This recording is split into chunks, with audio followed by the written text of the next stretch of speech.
नमस्कार दोस्तों, स्वागत है आप सभी का एक बार फिर से आरटीवी न्यूज हिंदी के खास प्रोग्राम चाय पर चर्चा में। एक बार हमारे साथ फिर से हैं देश के जाने माने रंगकर्मी, फिल्म डायरेक्टर और एक्टिविस्ट आर.एस. विकल साहब।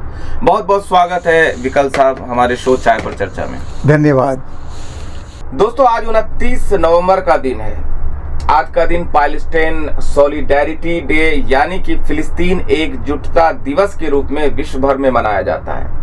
हालांकि जब आप ये वीडियो देख रहे होंगे तो 30 नवंबर का दिन हो चुका होगा, लेकिन चूंकि विकल साहब के साथ ये साक्षात्कार आज 29 नवंबर को हो रहा है, तो इसी से संबंधित कुछ सवाल जवाब, कुछ इतिहास को झांकने की कोशिश करेंगे, कुछ संक्षेप में जानने की कोशिश करेंगे आखिर फिलिस्तीन एकजुटता दिवस क्यों मनाया जाता है। तो विकल साहब, फिलिस्तीन एकजुटता दिवस है आज, इसके बारे में कुछ संक्षेप में हमारे दर्शकों के लिए बताएंगे? जी, देखिए, ये समस्या तो बहुत पुरानी 1948 से ही शुरू हो गई थी, लेकिन 29 नवंबर 1977 में अंतर्राष्ट्रीय समुदाय ने मिलकर ये फैसला लिया कि इस समस्या का हल टू नेशन थ्योरी के हिसाब से लिया जाए। हालांकि इज़राइल ने इसको नहीं माना था, लेकिन तभी से ये तारीख़ 29 नवंबर हर साल जो है पैलेस्टाइन सॉलिडेरिटी डे के रूप में मनाई जाती है। और आज भी मुंबई में मनाई गई। मराठी पत्रकार संघ में सभी गणमान्य लोगों ने मिले, पत्रकार, लेखक, बुद्धिजीवी, कार्यकर्ता, जो एक्टिविस्ट वगैरह सब इकट्ठे हुए और आज बड़े अच्छे ढंग से वक्ताओं ने इस पर विस्तार से बात की और ये आज बम्बई में भी ये दिन मनाया गया। देखिए, थोड़ा पीछे जाते हैं इतिहास को समझते हुए कि अगर आप हमारे दर्शकों को वो फ़िलिस्तीन का नक्शा दिखाएं, पुराना, बीच का और अब का, तो इस थोड़ा सा दर्शकों को अच्छे से समझ में आएगा। 1917 के आसपास तक पूरा आप देखेंगे कि पूरा फ़िलिस्तीन है, वो जगह फ़िलिस्तीन की है। और वो नक्शे में अक्सर हम ग्रीन कलर में देखते हैं, तो लगभग 90% लोग मुस्लिम थे।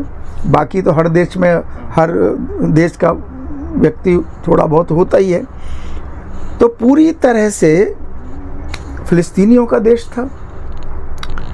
फिर धीरे धीरे ये समस्या यहूदियों की जो चल रही थी, भाई इनको कहीं बसाना है, क्या करना है, तो ये कटसी के रूप में वहाँ पर इनका प्रवेश हुआ।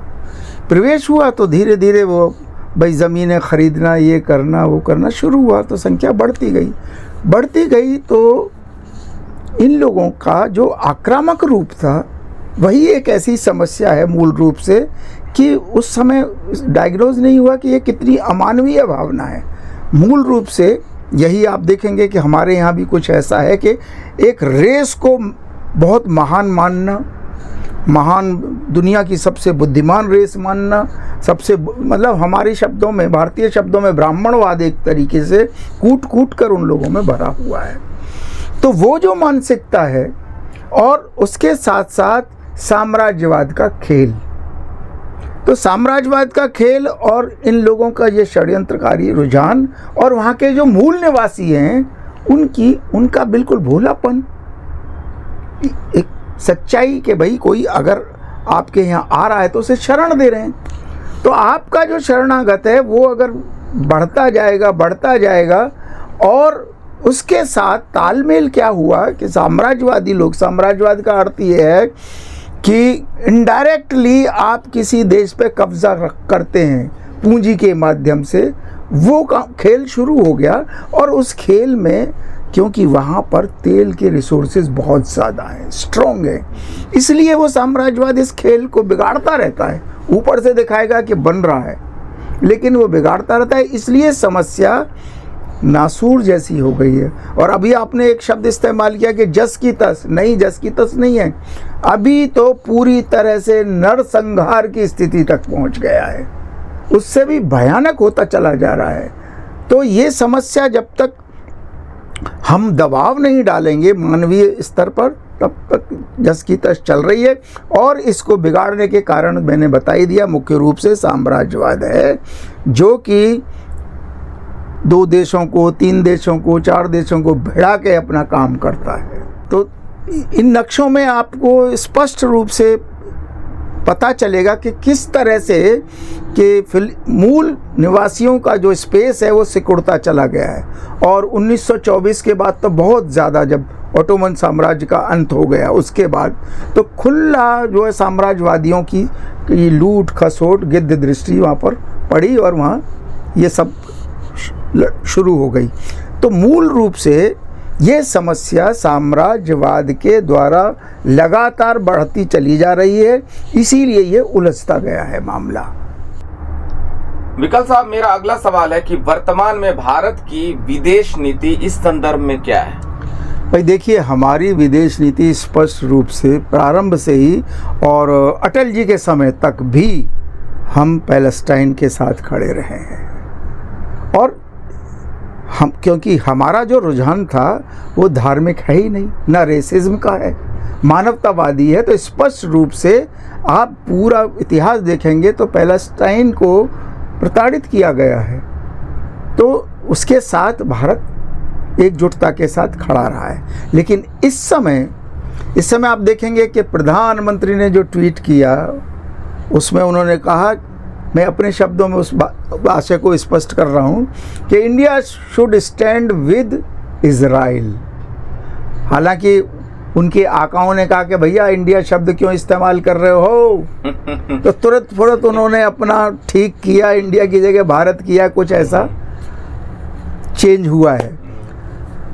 आप जब, क्योंकि अब ये इसका देखिए कंट्राडिक्शन देखिए। अब महाराज ने तो कह दिया कि हमको इजराइल के साथ खड़ा होना है, लेकिन हमारे विदेश सचिव ने बाद में स्पष्टीकरण किया कि हम मानवीय स्तर पर पैलेस्टाइन की जनता के साथ खड़े हैं और हम इस तरह के अमानवीय जनसंहार की भर्त्सना करते हैं। तो हम ये मानते हैं कि जो पहला स्टेटमेंट था वो भारतीय जनता पार्टी का था और दूसरा स्टेटमेंट हमारे देश का है। तो विदेश नीति आपको स्पष्ट है, हमारी वही है पुरानी वाली। लेकिन जो प्रधानमंत्री के ट्वीट को मैं अपने शब्दों में कह सकता हूं कि मैं उसे विदेश नीति भारत की नहीं मानता। तो विकल साहब, इजराइल और फिलिस्तीन के बीच लगभग 1.5 महीने से ज्यादा, मेरे ख्याल से आज 54वां दिन है युद्ध का, तो अब जो दोनों देशों के बीच युद्ध विराम हुआ है, इससे क्या संदेश मिलता है दुनिया को? देखिए, संदेश बड़ा गहरा है और कई अर्थों में बड़ा डायमेंशनल है। ये कुल मिलाकर देखा जाए तो ये उनकी विफलता है, ये इजराइल ने देख लिया कि इस मैं जो ये सोच रहा हूँ मैं इसको मिटा दूंगा, मैं ये कर दूंगा, मैं वो कर दूंगा, वो सब वो नहीं कर सकता, वो अक्षम है। और युद्ध वैसे भी किसी समस्या का हल नहीं होते हैं, मूर्ख के दिमाग में होता है। हिटलर के दिमाग में भी यही था। तो सबसे बड़ा उदाहरण है। तो मूर्ख को ये लगता है कि युद्ध से मैं समस्या को हल कर दूंगा। युद्ध का एक इस्तेमाल होता है बड़ी विकट परिस्थितियों में और बड़ी सूझबूझ के साथ। एक आदमी अपनी जिद और सनक में इसको करेगा तो वो युद्ध निश्चित रूप से विनाशकारी होता है। वही हालत इसकी है। युद्ध तो हमेशा सर विनाशकारी होता है। तो इसके मूल पहला संदेश कि जो एक आत्मीय भावना होती है, ज़मीनी भावना होती है समाज की और सृष्टि की, वो हमेशा ऐसे, चाहे वो साम्राज्यवाद हो या एक व्यक्ति हो, उसको अंततः हराकर ही छोड़ती है। और वही इनके साथ हुआ है, नेतन्याहू के साथ। अब ये देखिए, इनको मालूम था कि अब अरब भी कूदने वाला है इस युद्ध में और चारों तरफ से ये घिरेंगे। इधर चीन का, रूस का, इनका अभी तक कुछ क्लियर नहीं था। तो ये कोई साधारण खेल तो है नहीं। तो कूटनीति के स्तर पर भी इजराइल हारा है। इजराइल अपने आप को कहता था मेरी सूचना के स्तर पर मैं बहुत दबंग हूँ, तो 7 अक्टूबर का मामला उसके सामने क्यों नहीं आया पहले से। और अब संदेश एक तो ये निकला कि इनकी विफलता का संदेश निकल रहा है। दूसरा बड़ा संदेश इस समय ये निकला है इस युद्ध विराम से कि जो बंदी एक्सचेंज हो रहे हैं, बंधक, उन बंधकों का आप चेहरा देखिए। जो हमास की तरफ से बंधक रिहा हो रहे हैं वो मुस्कुराते हुए आ रहे हैं और वो बल्कि हमास की तारीफ कर रहे हैं, और जो इधर से जा रहे हैं वो लुटे पिटे से लग रहे हैं, ऐसे लग रहे हैं कि सच में उन किसी जानवर के चंगुल से वो निकल कर आए हैं। हाँ, तो ये सब संदेश जा रहे हैं। और इस युद्ध विराम में थोड़ी राहत मिली है तो कुछ ऐसे वीडियोस, ऐसे ऑडियोज, ऐसी क्लिप्स बाहर आ रही हैं जो अभी तक सेंसर्ड थी, तो उनमें स्पष्ट है कि ये 7 अक्टूबर का जो खेल हुआ है ये इन्होंने उकसाहट में किया है। मैं तो कहूँगा, हालांकि मैं लांछन नहीं लगा रहा हूँ, लेकिन एक होता है आपके अंदर जो फीलिंग है वो इस तरह की फीलिंग है जैसे हमारे यहाँ एक खेल हुआ था आतंकवादियों का, मैं उसका नाम वाम और डिटेल नहीं दे रहा हूँ।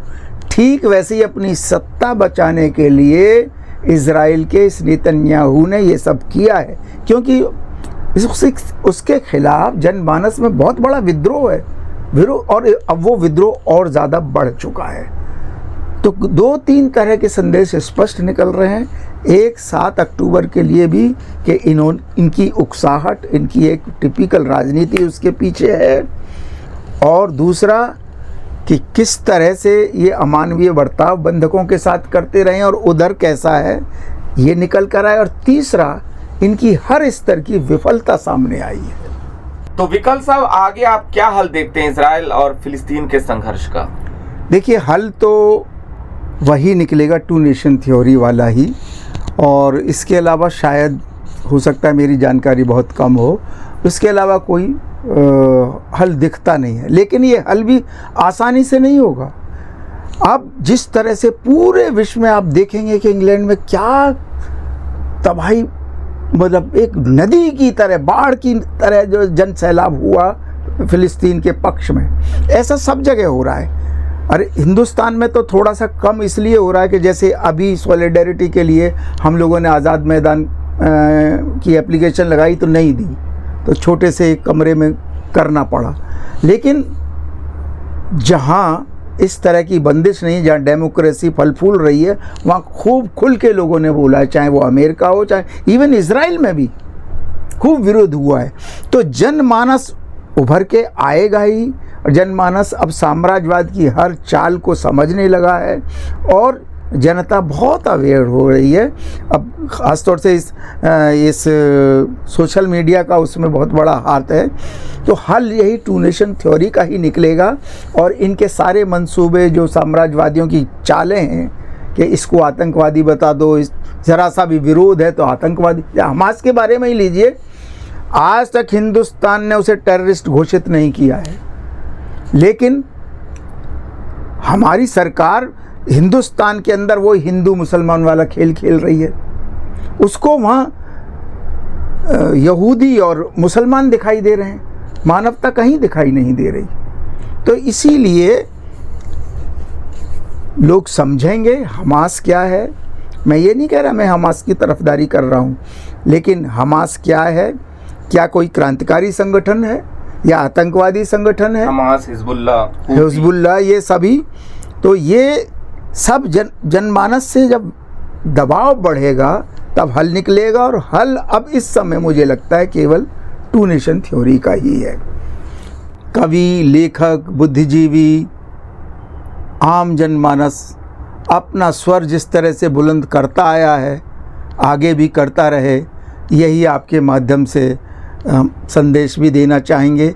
आप कहें तो मेरे पास एक नज़्म है फैज़ अहमद फैज़ की, तो वो मैं पढ़ दूँ इस समय? बिल्कुल, क्यों नहीं जी। फैज़ साहब की ये नज़्म है एक लोरी के रूप में। मत रो बच्चे, मत रो बच्चे, रो रो के अभी तेरी अम्मी की आँख लगी है। अम्मी अभी हैं। मत रो बच्चे, रो रो के अभी तेरी अम्मी की आँख लगी है। मत रो बच्चे, कुछ ही पहले तेरे अब्बा ने अपने गम से रुखसत ली है। मत रो बच्चे, तेरा भाई अपने ख्वाब की तितली पीछे दूर कहीं परदेश गया है। मत रो बच्चे, तेरी बाजी का डोला पराए देश गया है। मत रो बच्चे, तेरे आंगन में मुर्दा सूरज नहला के गए हैं। मत रो बच्चे, अम्मी अब्बा बाजी भाई चांद और सूरज, तू अगर रोएगा तो ये सब और भी तुझको रुलाएंगे। तू मुस्कुराएगा तो शायद सारे एक दिन भेष बदल कर तुझसे खेलने लौट आएंगे। वाह क्या बात, वाह। तो दोस्तों, आरटीवी न्यूज़ के खास प्रोग्राम चाय पर चर्चा को यहीं विराम देते हैं। प्रोग्राम में अंत तक बने रहने के लिए बहुत बहुत शुक्रिया। नमस्कार।